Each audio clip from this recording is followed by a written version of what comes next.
Yeah, I met Jerome. I've known Jerome, but I met him physically at the APSS convention in Singapore last year, and I watched him speak and I watched him present, and I said to myself, there is one speaker I want to get onto the stage if I have the opportunity to host an event in the Maldives. And why? Because his topic is branding. We organize the Maldives first and the largest HR professionals gathering by the Maldives Association. I'm also the president of the HR Association of Maldives.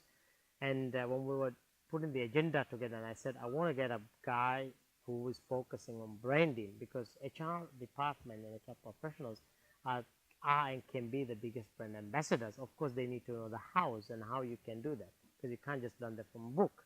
So I said, I want Jerome to be on the stage because Jerome can add value to every single participant.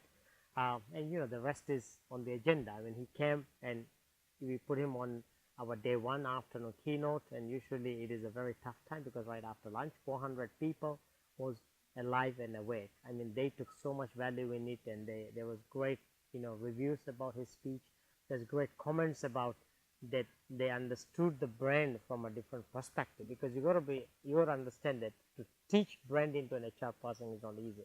Sales and marketing, they get it, but HR, you really have to do a different approach. So I'm very pleased with the decision that we made at the HR Association of Maldives of having Jerome in our convention, and certainly he is a speaker that we'll be working closely with.